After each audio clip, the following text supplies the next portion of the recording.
Dan dia buat buku yang membuka sekali cara kita memandang bagaimana orang menemukan makna ya. Dia bilang man search for meaning, bahwa manusia itu mencari sebuah makna hidup. Dan positive psychology itu bukan hanya mengantarkan kepada happiness, kebahagiaan. Saya dikasih kopi, saya bahagia.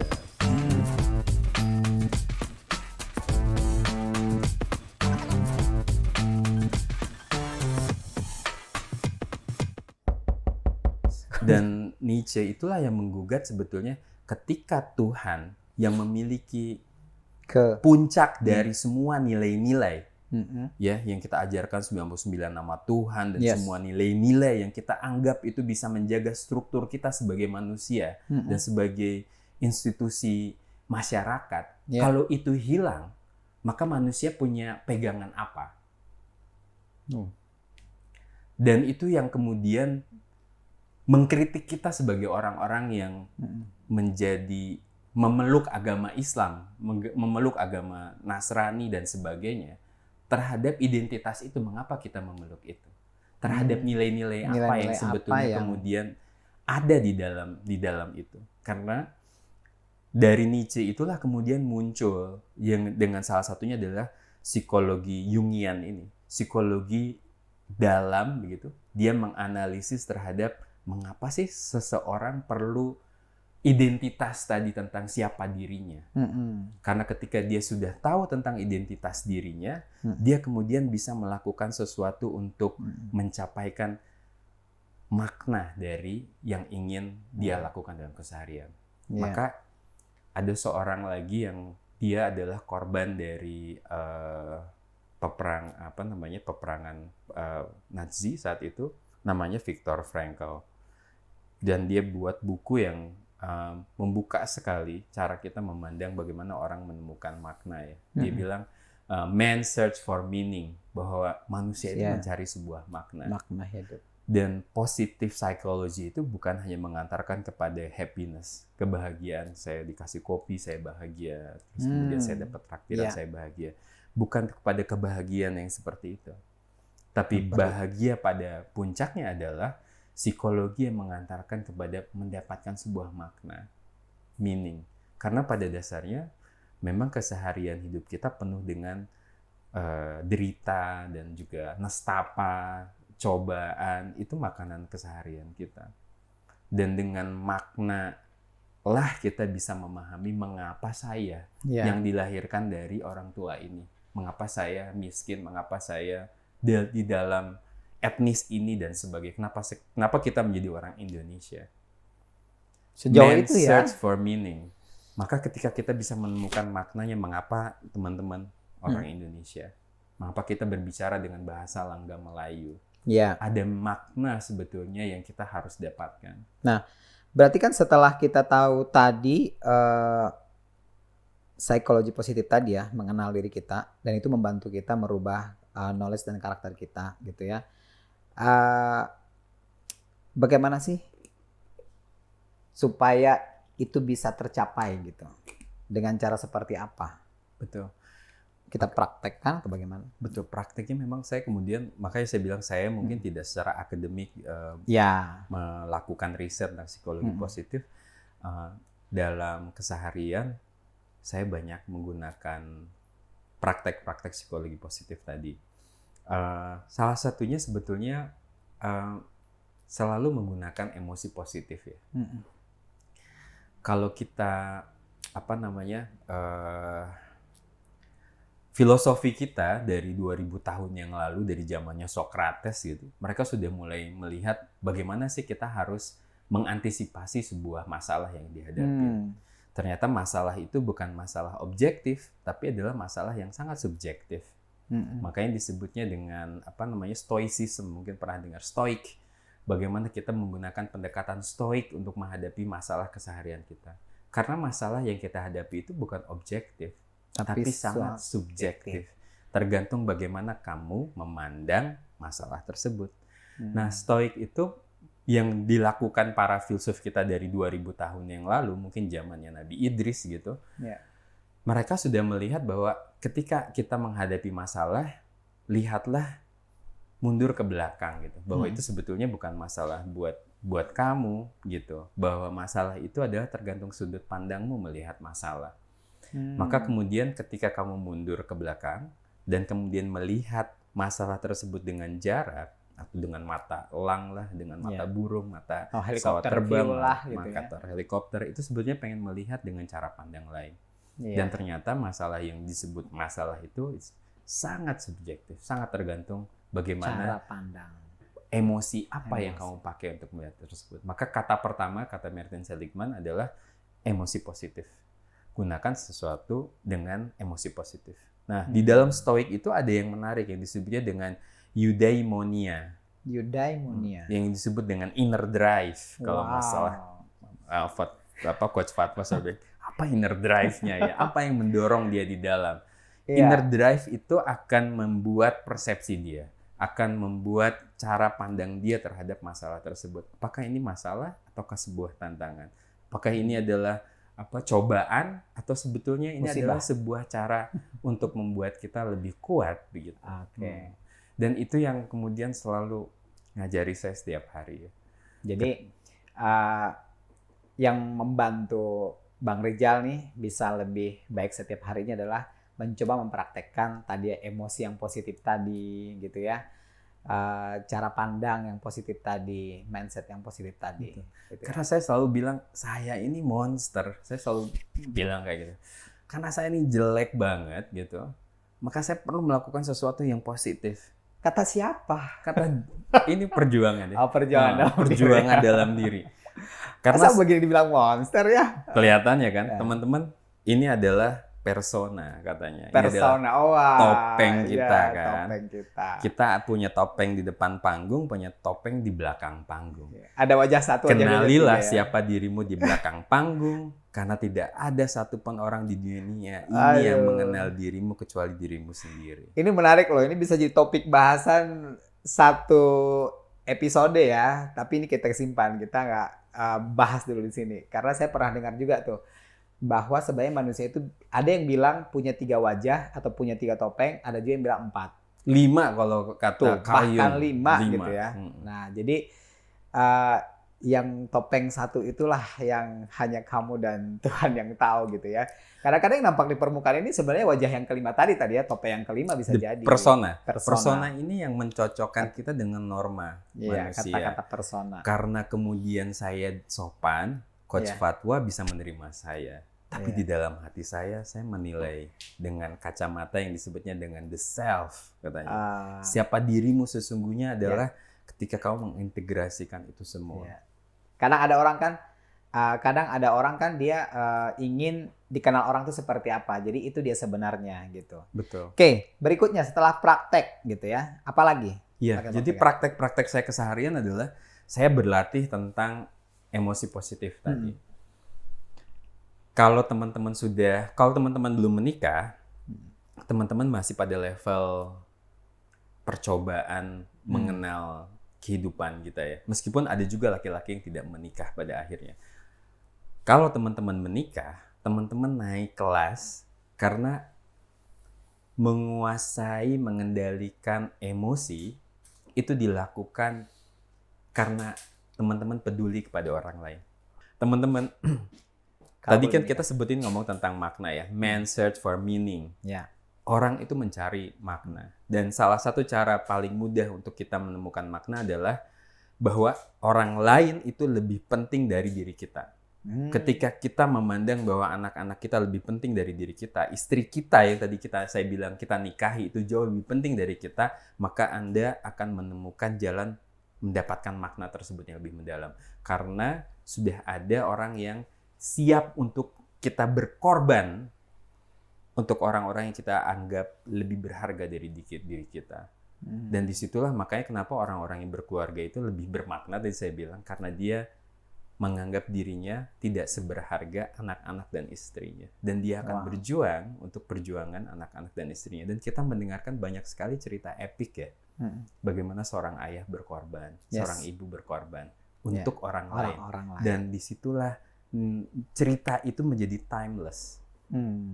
Ketika dia masih mementingkan dirinya, teman-teman masih bujangan seperti itu. Jadi pesannya buat yang bujangan apa nih? Teman-teman bujangan, ketika teman-teman pengen nambah otot makna, Iya. maka menikahlah.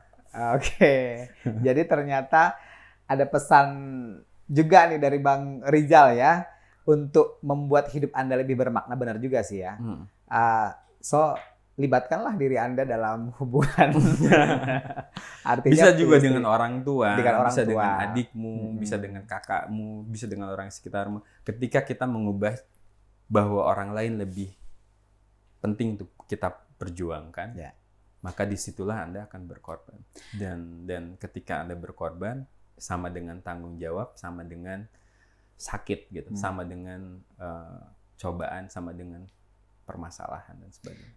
Ya, kalau saya simpulkan sedikit sih sebenarnya lebih ke arah ini ya. Setiap kita itu punya fase hidup gitu ya. Nah, saat kita tadi teman-teman yang belum menikah, ya fase hidup kamu mungkin saat ini berkorbanlah untuk orang tuamu gitu ya. Kalau kamu punya adik yang mau dikuliahkan sama orang tua, sementara kamu sudah lulus dan dikuliahkan oleh orang tua, mungkin disitulah fase kamu gitu. Tapi akan ada satu fase di mana ya itu tadi, mungkin kamu akan berkorban di luar keluarga kamu. Itu tadi membuat keluarga barunya istri. Nah, tapi poinnya adalah berarti dia harus menemukan prinsip ya. Prinsip. Tadi kan pertama dia harus mengenal dirinya. Terus yang kedua mempraktekkan nilai-nilai positif tadi, ya kan? Yang ketiga menemukan makna atau prinsip-prinsip. Menemukan makna sebagai dorongan ya, inner drive tadi. Nah, makna sebagai inner drive yang mendorong mengapa kita kemudian melakukan perubahan, melakukan tindakan keseharian. Berarti kalau disingkat, kenal, praktekkan, prinsip hidup ya. Harus punya prinsip hidup tadi ya. Mau bermakna buat siapa? Menemukan makna terdalam. Karena di dalam ketika kita menemukan makna tadi, pasti di situ ada tanggung jawab. Iya, betul. Jadi prinsip-prinsip itulah yang mengubah hidup kita ya. Prinsipnya belum. Oh, prinsipnya belum? Masih mau dengar prinsip? Oh iya, silakan. Karena saya pikir tadi tentang menemukan inner drive atau apa gitu ya. Nah, coba gimana Mas Bang Rizal? Iya. Prinsip ini kan sesuatu yang sangat dasar ya. Makanya disebutnya dengan prinsipial gitu. Dan karena dia adalah prinsip, kita perlu fondasi untuk rumah ini bisa tegak. Oke, fondasi ya, prinsip. Yeah. Dan fondasi itulah yang kemudian membuat kita punya tembok, kita punya atap rumah. Dan tiang-tiang prinsip inilah yang kemudian bisa membantu kita. Dan dengan belajar psikologi positif, teman-teman, kita kemudian langsung dapat alat bantunya, menggunakan cara kita berpikir, you are what you think, untuk kemudian bisa kembali bertanya yang besar ya kepada diri kita sendiri. Nah, misalnya beberapa prinsip yang saya suka disebutnya dengan prinsip prinsip konstruktif ya. Kata menciptakan dunia. Word create worlds. Kata-kata kita yang kita ucapkan setiap harinya mengkonstruksikan bagaimana rupanya dunia kita. Dunia kita ya. Dunia yang secara subjektif tersebut. Ya. COVID-19 yang terjadi, pandemi, ternyata ada yang lebih parah, kata WHO, infodemi gitu kan. Berarti kan ngomongin tentang infodemi. Kata menciptakan dunia. Kata-kata yang kemudian kita rasakan dan kita ujarkan setiap hari mengkonstruksikan bagaimana kita ingin hidup di dunia ini. Yes. Ketika kita membayangkan surga itu bisa menjadi utopia ketika dia tidak bisa kita temukan di dunia. Tapi ketika kita mulai membumikan yang kita bilang tadi, surga dunia akhirat, dan mendatangkan surga itu di dalam konstruksi kehidupan kita, maka ciptakanlah dunia surgamu dalam kata-kata keseharianmu. Oh, dalam ya. Kata merubah dunia. Kata menciptakan dunia. Kata menciptakan. Word create the world. Kata-kata kita yang menciptakan dunia. Makanya itu sangat subjektif dan konstruktif sekali. Terus what you are, what you think. You are what you think. Kamulah apa yang kamu pikirkan. Berarti monster itu sebenarnya... Iya. Makanya the self kata Jungian tadi. Tadi yang lima sisi dimensi manusia kita. Iya. Karena Jungian itu ini sosok yang saya kagumi sekarang walaupun usianya udah 100 tahun ya. Dia masih hidup, udah meninggal. Udah meninggal. Dia adalah tokoh dari Swiss, Carl Jung gitu. Dan kemudian dia mengeluarkan bagaimana disebutnya dengan analytical psychology ya, deep psychology gitu, memahami manusia dari sisi secara dalam sekali, dari simbol-simbol, dari bagaimana kemudian orang menafsirkan gambar, impian gitu. Ya, ya. Dan menariknya dia bilang tadi sisi manusia itu bisa dilihat dari personanya, bisa melihat dari shadow-nya tadi, yang itu adalah potensi terbesar dia dan potensi terburuk dia. Ya. Dan dia bisa melihat siapa animanya yang mempengaruhi dari sisi sosok ibu dan siapa animusnya yang mempengaruhi dari sisi ayah. Wow. Dan bagaimana kemudian dia melihat dirinya sebagai the self, sebagai manusia yang utuh, yang paripurna. Ya. Dan keseimbangan yang tadi Coach Fatwa bilang yin and yang adalah keseimbangan kita untuk bisa selalu berada di dalam kesadaran tentang siapa dirimu dengan bagaimana dinamika tadi ya, perlawanan monster ya, yang apa namanya disebutnya dengan tadi serigala putih sama serigala hitam atau tadi yang monster jahat sama monster. Tapi kita punya itu. Dan pertarungan itu pertarungan setiap hari gitu. Makanya saya kagum sama orang-orang yang bisa soleh terus gitu. Karena saya nggak bisa seperti itu gitu. Makanya teman-teman yang punya neurotik kayak saya, neuroticism nih ya, penyakit mentalitas yang kita harus hadapi, mudah-mudahan mungkin psikologi positif bisa ngebantu kita gitu. Itu prinsip pertama tadi yang prinsip. The constructionist principle. Prinsip mengkonstruksikan hidup dunia kita. Word create the world. Wow. Kata menciptakan dunia. Hati-hati dengan kata-kata, hati-hati di dalam hati Anda. Iya. Kau mau punya dunia yang seperti apa tergantung kata-kata Anda. Iya. Kan? Kata-kata yang Anda pilih menciptakan dunia yang Anda inginkan. Betul. Maka bayang ya, kalau ada seseorang yang dibesarkan dengan kata-kata yang mungkin tidak positif gitu ya, akhirnya itu menjadi keyakinan dia itu, aduh. Betul. Harus di-coaching itu. Harus di-coaching dan ketemu tadi the shadow-nya. The shadow-nya. The shadow-nya. Supaya keluar inner drive-nya. Keluar inner drive dengan monster yang paling terbaik, Superman-nya tadi. Yang kemudian dia bisa tahu apa batu krypton yang kemudian menaklukkan dia. Dan dia bisa menggunakan itu untuk eudaimonia-nya, inner drive dia. Supaya mendapatkan makna. Supaya kemudian dia berkorban dan dia merasakan puas dengan makna tersebut. Iya. Masya Allah, belajar banyak ya hari ini ya. Memang narasumber kali ini saintis banget ya. Saya pun terkagum-kagum ya dengar istilahnya, literasinya. Wow, luar biasa. Saya merasa ketinggalan jauh. Saya banyak kan berbicara dari experience-nya saya gitu ya. Nah, mungkin tadi Bang Rijal pun bilang ya, untuk dunia kehutanan mungkin udah ilmunya di sana gitu ya. Tetapi untuk psikologi ini karena sudah disadari sangat penting dan yang ditemukan oleh Bang Rijal dengan berinteraksi dengan banyak orang gitu ya, banyak culture gitu ya, sadar bahwa ini sangat penting. Dan ternyata kita bisa nggak ada kata terlambat untuk mempunyai psikologi positif tadi dengan merubah karakter dan knowledge ya. Nah, dengan tadi kenali, praktekkan sama punya prinsip ya. KPP dong Mas. KPP. Ya. Oke. Ingatkan setiap tahun kita harus ke KPP. Ingatkan setiap tahun kita harus ke KPP, tapi untuk yang sadar ini pajak.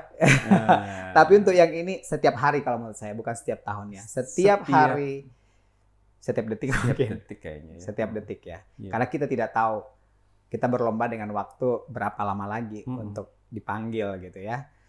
Itu juga sih memang sebagai orang yang kita mengimani ya. Iya. Karena ada orang yang juga yang nggak percaya. Iya. Pasti kita pengen bahas lagi nih, tapi karena udah 1 jam ya. Karena waktu nih nggak kerasa. Jadi mungkin kita simpan ya untuk topik-topik berikutnya. Jangan bosan kalau nanti kita hubungin lagi Bang Rijal untuk membahas topik yang. Terima kasih ngupinya. Ya, terima kasih juga sudah ngungkapin pikiran di ketuk pintu kita ini. Terakhir, boleh kasih closing statement buat teman-teman yang menonton acara ini. Teman-teman yang ada di podcastnya Coach Fatwa, teman-teman tidak terjebak, karena ini adalah perjalanan menuju eudaimonia, menemukan siapa monster sesungguhnya yang ada di dalam, terbesar yang ada di dalam diri teman-teman. Mudah-mudahan melalui podcast-podcast ini kita kemudian menjadi monster yang bisa mengendalikan kekuatan terbesar kita untuk makna terdalam. Amin. Amin. Amin. Oke, kita sudah di akhir sesi. Ada kabar baik juga nih buat teman-teman yang menonton podcast ini, karena tadi sudah kita bahas juga sedikit ya tentang coaching, terus bagaimana mudah-mudahan itu juga bisa membantu teman-teman. Jadi bagi teman-teman yang komen ya di channel kita dan juga sudah subscribe, silahkan klik linknya, jangan lupa klik tombol loncengnya juga. Kita akan memberikan beberapa orang yang beruntung sesi free coaching one-on-one. Semoga nanti kita bisa tadi ya menemukan inner drive, mengendalikan monsternya itu untuk keluar potensi terbaiknya.